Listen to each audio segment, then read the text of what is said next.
All right. The Coke's open. Yeah.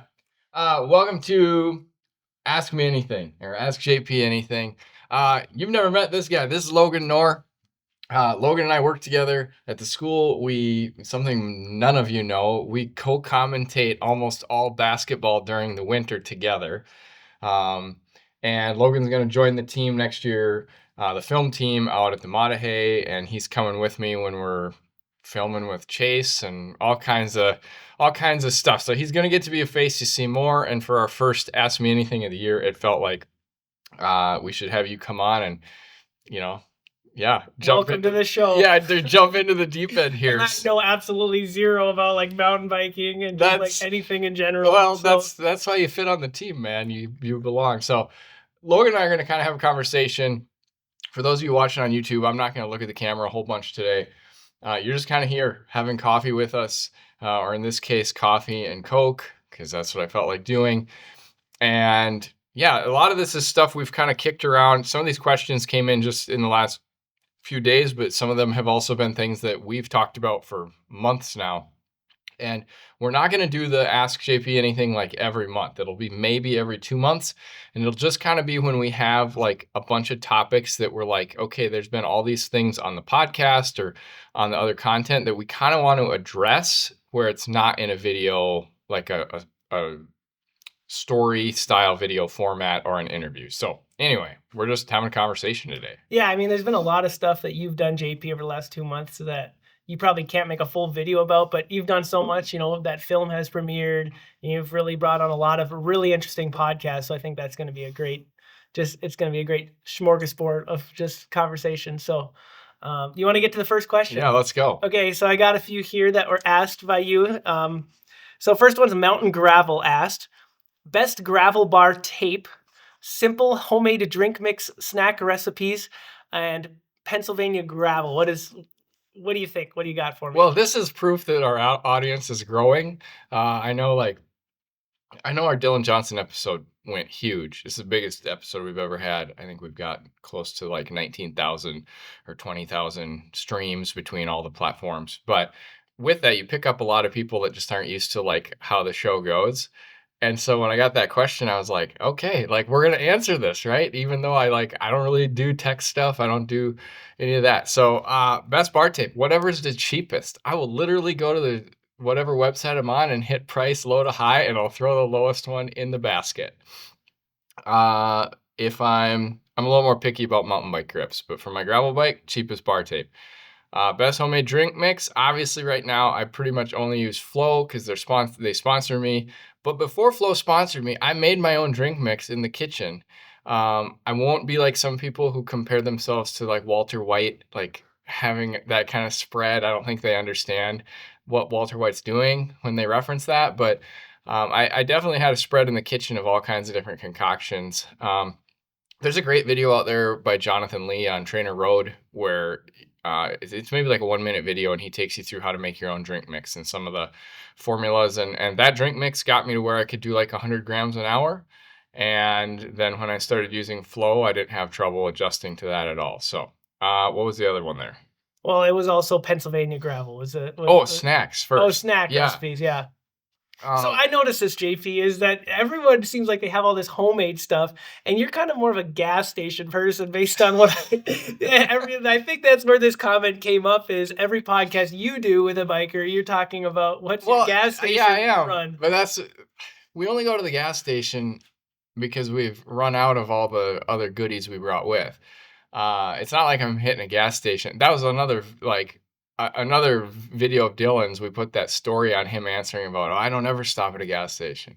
And again, like tens of thousands of views and a lot of comments being like, yeah, stopping at a gas station is awful. I'm like, that's not the context of the question. The question was, you're 4 to 6 plus hours into a gravel ride. You're in like rural America. What are you doing? And so, yeah, usually I don't stop at a gas station. I'll just bring all my own stuff. I have my own snacks. I don't really do snacks anymore. It's all liquid. It's all Flow the whole time. But, and even when I was making homemade stuff, I quit bringing snacks with. It was just all what I drank. But if you are looking to make snacks, any of the Alan Lim cookbooks are really good. They're super easy. Like they're written in a way that if you have never cooked in your life, you still can figure out how to make these meals and these snacks. And it was like life changing when that book came out, and just figuring out how to feed myself better on the bike and off of it. And we still, as a family, we do. My wife's an incredible cook, but we still use a lot of stuff out of that cookbook. So, and I don't know anything about Pennsylvania gravel. I've only been to Pennsylvania once in my whole life, and that was for like 10 days of the most intense professional development as a track coach I've ever been a part of, where I was at Villanova for sprint and hurdle level 2 coaching. And for 10 days, we basically didn't leave campus because all we had time to do was study. I did go to a Wawa on like the last day and like find one of the most amazing gas stations in the world. So yeah. I'm just wondering how much the people of this channel know about your running roots compared to your biking roots. Because I'm just talking about endurance running, like that's something that you and I have connected on. Yeah. And obviously, the nutrition on that is different than cycling, but it's kind of how the paths cross. Yeah, in once some kind of once in way. a while I'll talk about it. I did a podcast interview with somebody else that hasn't come out yet, where we talked a lot about running and how it's such a huge part of my life. But yeah, there's a lot of crossover, and you and I often talk about a lot of like there's a lot of lives I've lived, and this is just the one I'm living right now. And so yeah, here we are. Yeah. So my next question here is, you brought up the Dylan Johnson podcast here. You had great podcasts with him. You also recently had Nina Machina on your podcast, and there's some drama there that you didn't dig into. So why didn't you dig into that drama? Yeah, I think people were upset that I didn't dig into it. Um, and I didn't. If you listen to the original interview with Dylan, I was really specific. Like, I knew what we were going to talk about. Dylan knew what we were going to talk about. And I said, like, look, man, it's nobody's business what happened. But I know you were hurting after that. And we spent a lot of time talking about that. Like, that's the most vulnerable people I've ever seen Dylan. And it's really powerful. But right before he got into that, he threw in, like, how the relationship ended.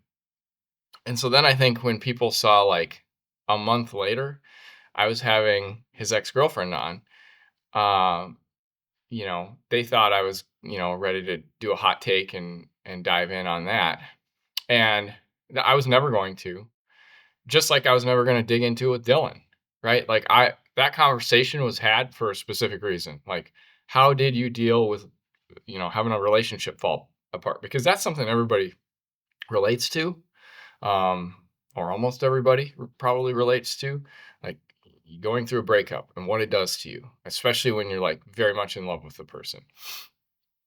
And all the other stuff doesn't really matter to like how do I work through it, and how do I create empathy with the listeners to like maybe they're going through the same thing. And you know we're recording this on the 13th of March, and tomorrow an episode with Carrie Warner is going to come out. And man, we went deep on like the catastrophe of his, he lost his job as a professional bike racer, and he got a divorce within the same like period of time. And again, like, yeah, there's a lot of mess there that we could have dug into. And I only cared about what how did you get through this? How did you feel? What did, because people need to hear like, oh, somebody went through divorce and they felt like that just like me, right? The shrapnel of everything that else happened doesn't matter. And I think especially like in Dylan's case, where he's a YouTuber, like he has a persona, right? Like he will talk sometimes on the Bonk Bros about like my persona does XYZ. And that's just like a reality of YouTube, right?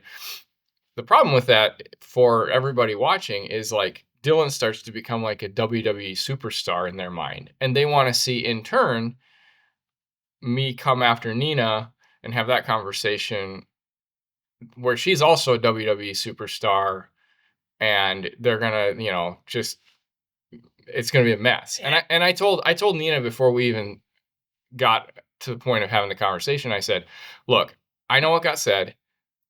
I'm sure that hurt. Whether you wanted that out there or not, right? That's you and his business. This is not Jerry Springer. right? This is Yeah. not just That's what I was gonna get at, right? Because you have this opportunity where you know, have principles about what you want this show to be, what you want this project to be, and you have this opportunity to be Jerry Springer, and probably for your engagement, and that's a lot about what the Nina podcast was about, was how do you fight, like there's this desire for engagement, and then you can follow that down the path that's not necessarily you, right? And Yeah. you're this persona builds. Yeah. So your ability to stay towards what the purpose of the podcast was something I was really interested in, and it brought up a lot of really good conversations with her. Yeah. Well, and that's something like in my life, I've worked really hard to get to the point where like just in general, people can talk to me and like, maybe tell me crazy things. And I'm just gonna, nod my head at them and be a good That's listener. interesting. Yeah, exactly. Like you've experienced this. And Yeah. so have a few of our other friends. Like, but I've worked really hard to do that. And I've worked really hard to carry that into the show, which means like I'm not interested in all that drama. Like we all come with it, right? Like you have drama in your life, I have drama in my own life, or baggage, or whatever we want to call it. That doesn't change how we're trying to move through life. And so it was just it was challenging. It was sad to me, a lot of the comments that ended up on Nina's podcast, right? Primarily from dudes who were just like, oh, the we already got to hear the heartbroken. Now here's the heartbreaker. You have some comments here. I couldn't believe this video happened when I seen the notification. First the broken heart video, and now the heartbreaker. Shots fired. And so that's just like, and there were a lot more. Yeah, there were not appropriate to share. There were a lot more, and there were more on Instagram, and I just like all of us are broken. We've all made mistakes. I'm not going to dig into that too much, like, because I feel like that's where a lot of social media is right now, which is why it creates so much anxiety for all of us. I've talked about like just getting off social anxiety or social media and what that does for our anxiety levels and our sleep quality and all those things. I'm not going to be the person that's like stoking that fire. If anything, I want to be the person that's trying to point people like, here's your way through whatever situation you got. I probably have a guest coming up who has lived what you're living, and they've got something for you, right? And that's how can we build people up, and that's really where I went with all that. And it's also like I have in the podcast world, Dylan and I, and content world, we have worked on stuff now going back to 2023 in the summer, and I've worked with Nina since the spring of 2023. So like I have a relationship with both of them, both in a professional setting. And it's just like, why would I want to wreck that just to like get some hot clicks, which then a lot of people would lose respect for me in the process of like, oh, this is what he's about. And it's like, no, we're not. We're about this over here that actually matters. Exactly. I think, as your channel started to grow and you've obviously had more engagement recently, like your ability to stay on that brand and like influence YouTube or influence social media in the way that you want to influence it, as opposed to letting social media influence you. That's been, it's been exciting to watch. It's been interesting to watch as the channel has grown here. Next question we have, Waffles and Watts asks, you and Vance talked about observe and listen. How do you get better at this? Yeah. So context for that question, Andrew Vance, who is former VP of Strava, he was big time in getting TRX to where it is. He is the co-founder of the Better Lab, which is a sleep app. Everybody needs to go listen to that episode. Everybody needs to go use that app if they have an iPhone, because it's truly amazing. But he also talked a lot about Buddhism throughout the whole thing, because that's his jam. And again, like that's totally, you want to come in and talk about your jam and like who makes you who you are, great. So he talked a lot about Buddhism. And one of the things, he said, observe and listen. And he said in their practice, if somebody gets done talking, everybody else has to take 3 breaths before they're allowed to talk. And I was just like, oh my gosh, like, doesn't matter how you feel religiously about that. Like, that's if our society today existed in that way, in all situations, things would calm down a lot more, right? But yeah, like, how have I worked on that? I kinda was forced to work on it. Like, I talk a lot on here about how introverted I am, and some of that is rooted in fear of myself.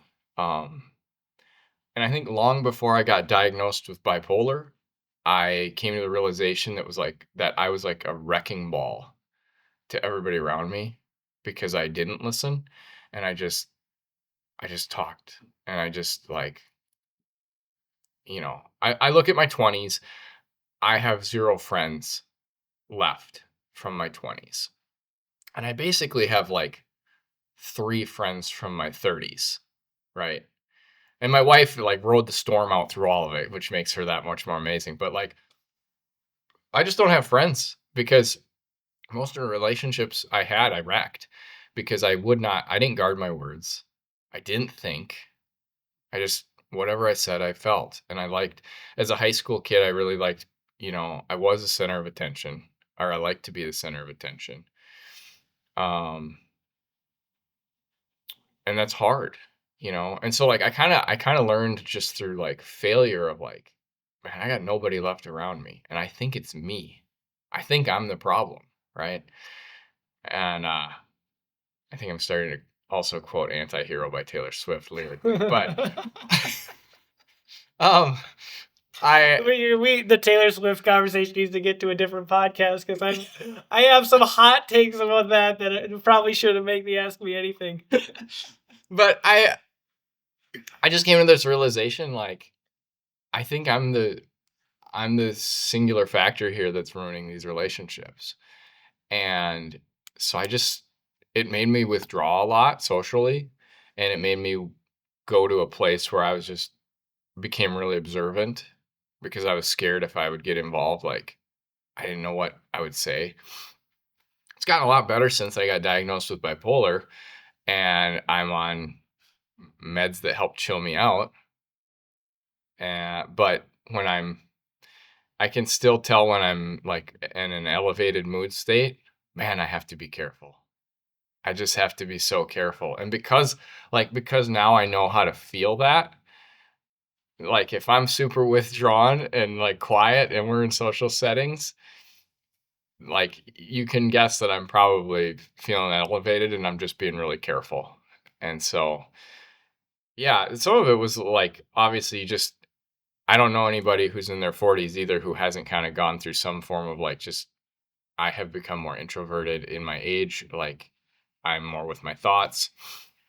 But for me, a lot of it also was just that like total annihilation of my friendship groups and the realization that like this isn't okay. Like like this isn't gonna work. Um, and I think even, like we worked together, like I know there were work relationships early on that I just like came out with a sledgehammer and I didn't care.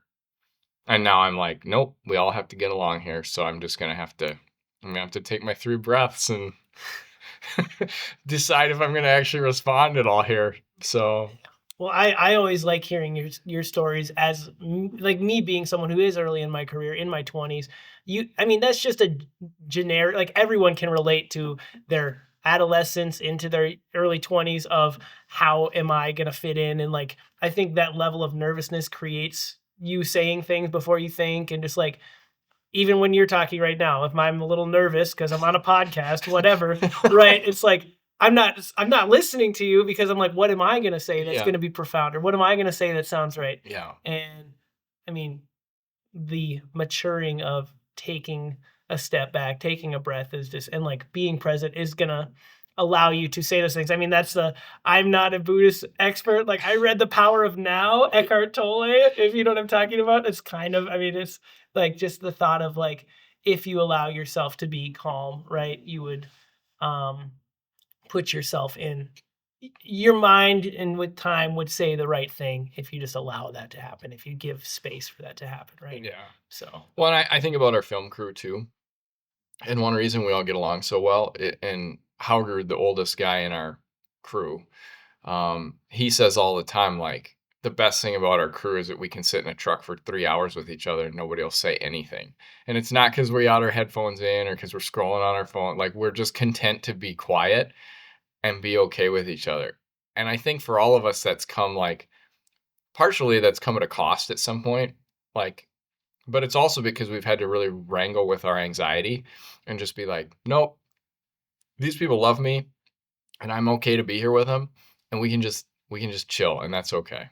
Did you and Vance talk about that, like wrestling with your anxiety at all in the podcast, specifically towards the sleep stuff? Because I was kind of interested about how he got to where he was focused on sleep, social media, and that, right? Because that is a big problem in society right now. I feel like is people get stuck in anxiety, they don't deal with it, so they just go immediately to some kind of stimulant to avoid, that anxiety. No, we mainly he arrived at the need for that was because of performance for bike stuff and looking at what's the biggest performance hack that there is, and it's sleep. And then when he started working with people like Dr. Matthew Walker and some of the other names that I can't recall right now, Jen Lebrecq is the other big one. That's when they started to talk a lot about like all these other things that are influencing it, not just like directly talking about sleep. So yeah, it's like I said, a fascinating conversation. It's like it's almost an hour and a half, but it's worth it. It's really good. And you get to hear him, and Andrew's really well spoken. You can tell he's worked in media for a long time. So yeah. All right, my next question is from Brop Mode. Is that the correct sound? Brop brop. You have to kind of roll the R's a little bit. Yeah. So Brop Mode says, or Brap Mode, why do you have premieres after it's out on YouTube? I think talking about the film, right? Your film premieres on YouTube, and then after that you take some on tour, and you still have showings, even though it's available for everybody. So kind of just talking into that. Yeah, well, first I think I really wondered why we needed premieres, like full stop. Last year when the first Matahe film came out, Kelly McGelkey was really like, you got to do premieres, man. And I was like, why? People can watch it at home on YouTube. And then he was like, no, like there's power in gathering people. And I didn't really believe him. And then we went through, I think 3 of them last year. We did one in Medora with all of the, Save the Matahe crew. That's like that's a very unique premiere because everybody there has skin in the game, right? It's a little even this year, second time around, I know a lot of those people now. It's still nerve-wracking for me because it's always the first time we show it to anybody other than like a handful of people on the proof team and Nikki Barr, the race director. But you got 75 people gathered. They're all heavily invested into this trail. They're all heavily invested into just what's going on. And it's a little stressful because you're just like, man, they care so much about this place. I hope I do it justice, right? But to see them have the emotion towards the film and they love the trail more than anyone loves the trail that's involved with the race. And yet they show that like emotion towards the film and you're just like, okay, this is cool. The second one we did last year was in Bismarck, North Dakota. It was like Tyler Huber's, like all the people that support him. So that was really fun too. Also very different to be in that setting, because last year we had these like 2 protagonists, right? Very much. It was different. We had Tyler Huber and Kelly McGelkey. Kelly's trying to win his 5th. Tyler's trying to be the first amateur to ever win, or the first amateur since the very first year to win.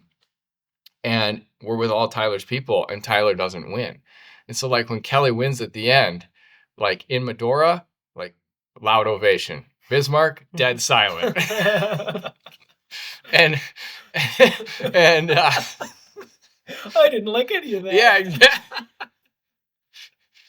So, like, there's those dichotomies too that, like, as it plays out, you're like, oh, I didn't expect that. But it's really fun as a producer or the director to sit and be like, oh, you found that funny too. Or you found something funny that I didn't think was funny at all. And then we had a final one in Denver last year with a bunch of Kelly's friends. And in all of them, I met people that I still interact with on a regular basis on social, that you find commonalities with. And last year's was kind of like, this is fun. right? Whereas this year's I felt like we had much more of a message. And so again, we did more. We did 6 of them, I think, total. I didn't make it to 2 of them because they were on the same night and they were far away places. But uh, you know, every single night I had the chance to get up and really talk to people. And and a lot of people listening or watching this podcast won't have been at those premieres, right? And so what I said to everybody, I got up and I said, my favorite when you watch something this many times, because by the time it gets to premiere, man, I've seen that thing 1,000 times or more, and I have no emotion left in it. It's just like, well, here it is again, right? And the only things that were still drawing emotion to me were there's two different moments in the film.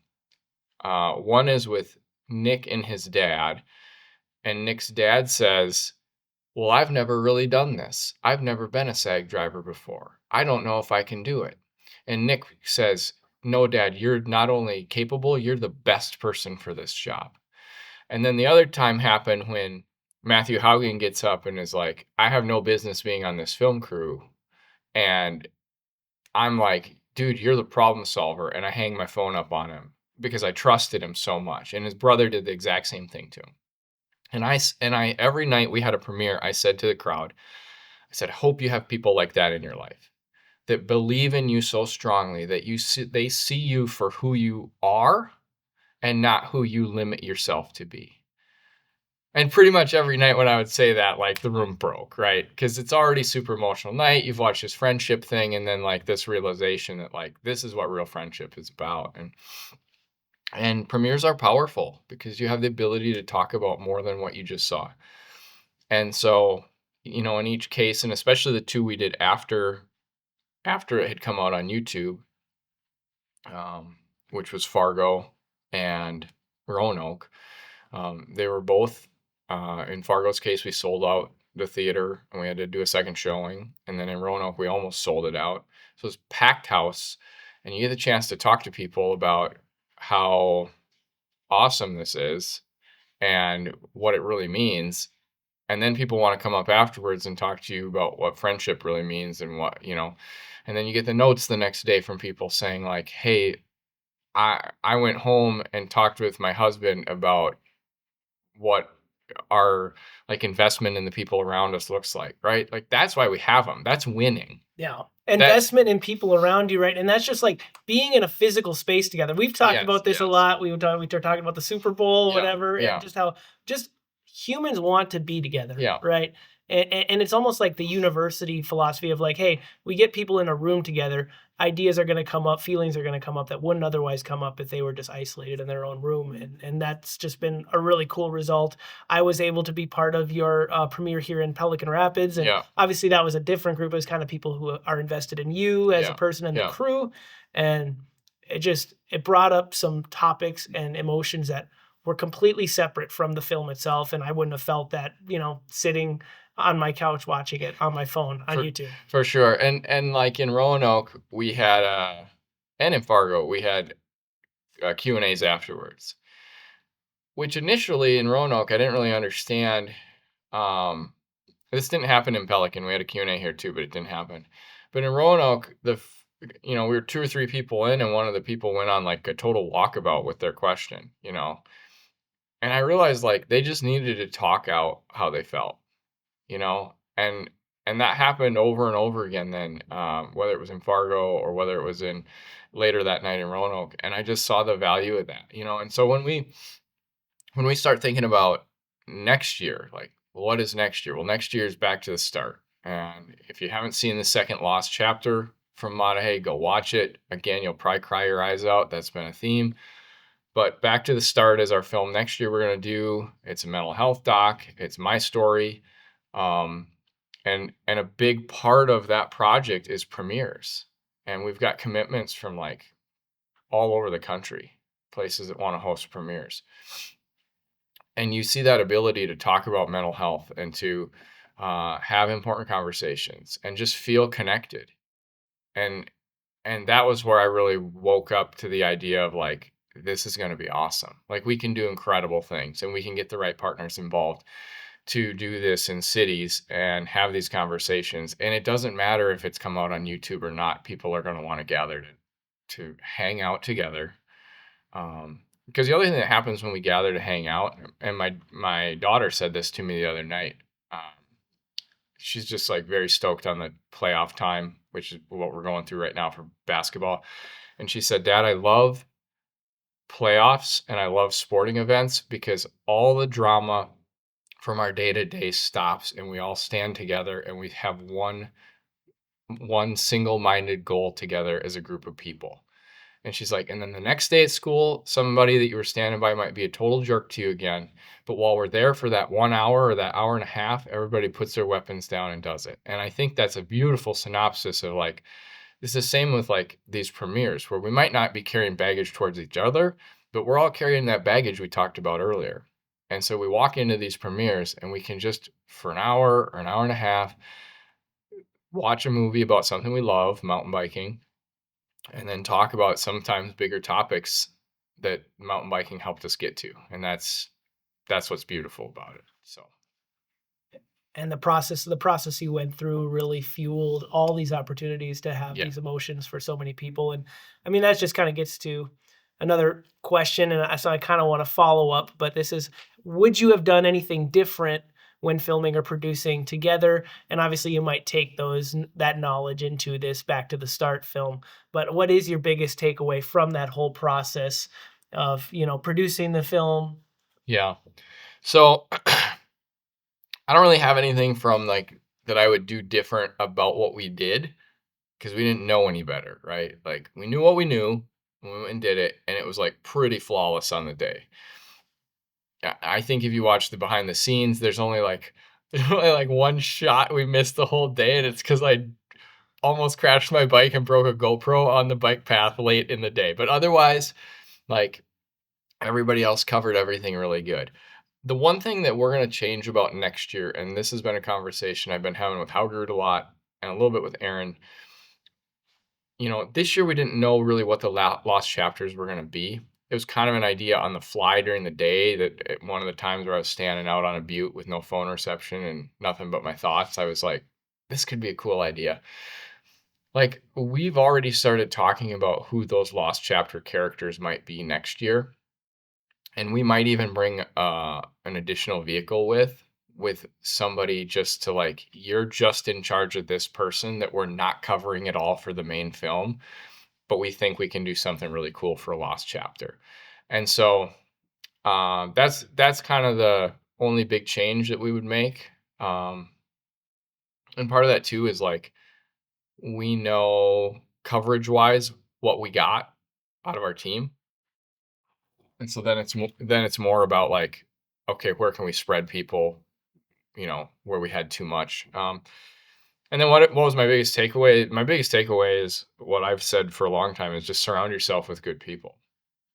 Like that team I took out there for my film crew was such a like ragamuffin underdog squad. However, we really trusted each other, like literally with our lives. And I don't know if I maybe said at the Pelican premiere that like other than Levi, our drone pilot, every one of those people on the stage with me were with me by my side at the lowest point in my life when I like cracked and got diagnosed with bipolar in 2020. So like I literally trust them with my life, including Alex, who was like 17 years old filming it all. And so then you can kind of like, okay, we have a plan to go do this totally different thing, but I trust all of you to do this. And I trust you. And so it means I don't have to be real heavy-handed with my leadership, and everybody just kind of does their thing. And again, we can all sit in a car for 3 hours and not talk to each other too, And so like nobody gets annoyed. And it's just a good time. But we don't surround ourselves with the most important people. And there's a lot of truth tellers in that group too, right? We'll all tell each other like, that's BS, man. Don't do that. nobody's scared to keep that to themselves. And I think sometimes we don't surround ourselves with those people because we're scared to have people in our camp that are going to tell us no. And so instead we put people around us who are going to say yes all the time. And we don't put people around us who are going to call our BS or tell us when an idea is dumb. And so then we aren't as successful as we could be, even though we're getting what we want. And so put good people around you who'll tell you the truth and hold you accountable, but also love you totally unconditionally. Yeah. Logan's taking his 3 breaths over there. That was, I mean, I have nothing to add to that. That is exceptional. And it was just a perfect time to pivot to something not as important. But like, what if these people think Harry Potter is better than Lord of the Rings? No, that is actually a question that we got here. So, Harry Potter or Lord of the Rings? Yeah, this is one of those, like we always ask the gas station question at the end of an interview. It doesn't matter how serious it's been. Like we have to, like when I'm talking to Kerry Warner about how hard figuring out who he was after divorce and losing his job as a professional athlete, I can't just be like, well, thanks for hanging out, man. We got to go somewhere. So we talk about all kinds of other fun stuff.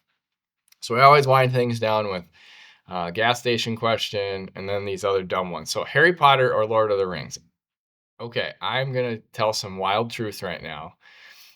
Can you separate the movies and the books? Is that a real thing? Well, you're maybe gonna flip this table over and say interview done. Well, is your Coke empty? Is my question. It's not. I'm a Harry Potter all the way.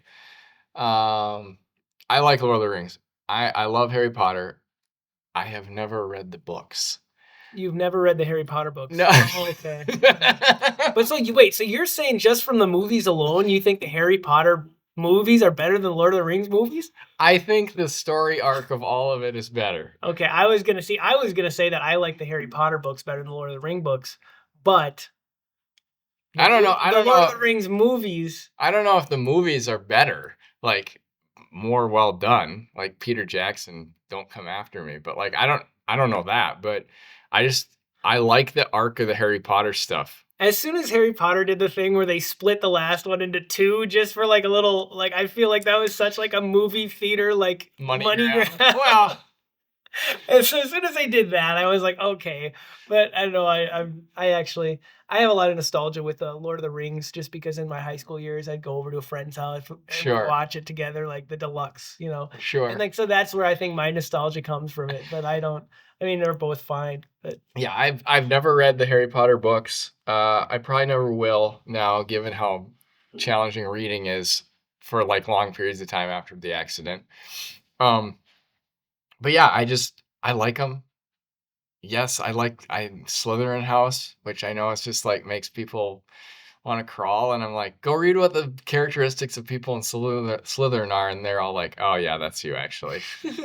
So yeah, I make no apologies. Lord of the Rings is good, but I like Harry Potter. Plus, I got little kids right now, like who love, or not, they're not little anymore, but I got those age kids that like those kind of books. So yeah, that's all I got. Yeah, for that. That's Sorry. cool. I don't have anything more here. I don't want to get anyone too upset. But pivoting out of pop culture, I'm talking about racing, right? Mm-hmm. So you have been getting back on the bike a little bit. And I don't know if this is for the one that you will be racing in or like you are just as a spectator or what, but what race are you most excited about right now? Honestly, right now, I know everybody thinks I'm going to be like the Muddahay. Yeah. And I'm like really excited about that, but I'm most excited, to be totally honest, that I will be at Unbound Gravel this year, which is like the Super Bowl of gravel racing. And like I said to Dylan Johnson, I'm like, the UCI can go pound sand if they think their stuff in Europe is better. Like Unbound's amazing. And I've never been there. And I'm not actually going to be racing this year. I got hired by Chase Wark to do content for him at a number of races this year. We're both really excited about that. Chase is a regular on this show and a friend. And yeah, I have wanted to get to Unbound forever. Like maybe like since the year Yuri Hushwald won in the mud or something like that. But I couldn't forever because I was coaching track, and it was always, when I was a track coach, it was always the weekend of sectionals. And it was like, I can't get down to Kansas, central Kansas, the weekend at the same time that this is happening. And then once I got done with coaching track, and then I was kind of in that like post bipolar diagnosis, like trying to get my feet under me, and the idea of training for like a 12-hour gravel race or 10-hour gravel race or however long you want to predict that it would take me, like that was off the table. And so to get to be there this year and like be in it, like I'm just literally going to be following Chase around for like 2 to 3 days. I'm really excited. Plus, there's all these different people I've met in the last 15 months doing the podcast that'll be there. And, they won't just be like occasional DM here or there, or a weekly DM here and there, as some of them have gotten to be. It'll be like, hey, I get to like actually meet you in person. You're a real human. So yeah, I'm really excited about Unbound. I have some strong feelings about what Lifetime Grand Prix has done to all this, but just like the kind of the purity of that race, and with some really exciting stuff in the month of May on this channel in the lead up to Unbound. It's not officially named yet, but we'll just say that like instead of 2 podcasts in the month of May, we're going to probably have 6, and a lot of them are recorded already, and they're with like very important people that have been a part of Unbound over the last decade. So I'm like so excited to share that with everybody. Awesome. Last thing. So where do you want to visit in order to ride just casually? What is a location? Yeah. United States or otherwise. So that, yeah. Again, people are going to be like, Western North Dakota. No, like I can get to Western North Dakota really easily, and I've ridden there a lot, and I will ride there a lot more. There's been 2 places in the last 12 months that I've been where I was like, man, I want to come back here and ride more. And one of them, when I was in Denver with Kelly McGelkey, we were like, he was like, oh man, what do you want to do the day that it came out on YouTube? And I was like, well, I do not want to sit around all day, like twiddle my thumbs and look at metrics. That sounds terrible. So I'm like, I don't know, what should we do? And he's like, let's go hike Red Rocks, and then I'm going to drive you all the places I normally train. And I was like, sweet, I love that. So we drove around for like 3 or 4 hours just in the mountains, like on all these random roads. And I was like, man, this would be sick to come and ride a bike on. And then we had the best Indian food later that night that I've ever eaten in my life. So like that, like nostalgic days of my life, that's one of them. And then when I was in Roanoke, there was just so much there. I stayed at Airbnb right at Carbon's Cove. Like I literally could throw a rock off the deck and hit the trail. That's where Nationals is going to be this year. We rode it. Gordon and Nick and I rode at Mill Mountain. That was a lot of fun. But it was like in winter conditions, so like all leafy and like you couldn't. It was just like I would love to be there in the summer. And then like Blue Ridge Parkway is there as well. It's like a gorgeous highway to ride on, and so like yeah, there's a lot there. And Carrie talked about places too that are good over on the Benton side of Roanoke, and so there's a lot in Roanoke that I'm just like, man, it would be really sick to go back there sometime for like a week and ride. And same with Colorado, of just like there's so much there to explore. North Dakota's great, and I love the part of it that is really, really gorgeous and beautiful, but I have that at my disposal kind of. Yeah. We could jump in the truck and be there in like 4.5 hours. Yeah. And I look and think about though these places that you've discovered, basically, all coming from these processes that you've put yourself into, right? Yeah. And the undertaking of this Maadahay series has created these opportunities for you to discover, whoa, what's here in Denver in this scene, right? Yeah. Or in Roanoke. So it's like, I mean, back to the start. What's it gonna come of it? We don't know. But I mean, just you embarking on this and surrounding yourself with good people has created just whole new worlds. Well, yeah. In 2 years' time, right? And a lot of it too. I remember, I think it was this fall before I left for Knoxville when I went out to film those guys. And we were having a conversation, and you said, like, just remember to look around and be like, I can't believe I'm doing this right now. Like, I'm a social studies teacher from northern Minnesota, and I'm like hanging out of a fire tower videotaping these guys. Like, what? And so I think that's something that, like, just everybody needs to take with them more of this idea of, like, wherever you are, when you get those opportunities that are, like, way outside of your norm, like, just remember, I can't believe I'm here. I can't believe I'm doing this. This is awesome. And you enjoy it a whole lot more than just, like, worrying about on to the next thing, because Yeah. I think I'm totally that guy all the time that's worried about on to the next thing. Well, I am too. I'm sure when you started the process of like, hey, I'm gonna make Matahe together, for example, it becomes so much outcome. Like you naturally want to be involved in this outcome-based thing, and so you're thinking, oh, when I get to that, when I achieve this finished product, that's gonna be where I look around and sit down and be like, this is awesome. But no, it became all of these random. I mean, this is a Gen Z term, but side quests, Yeah. right? Just Yeah. these random excursions that you went on and the people that you met, and just what a blessing it's been for you. And that's a very relatable experience as well. So For sure. This has been awesome, Logan. JP, thanks for letting me ask you some questions today. Yeah, absolutely. If you've got any questions that you want to hear us talk about, send us a DM on Instagram, send us an email at thestablecyclist@gmail.com, and we'll be sure to answer them, or you can leave them even in a comment on a YouTube video. And like I said, we'll do this roughly every 2 months, or if there's like an absolute emergency situation pop up, we'll do that too. But yeah, thanks for hanging out today, and most importantly, remember, you are loved.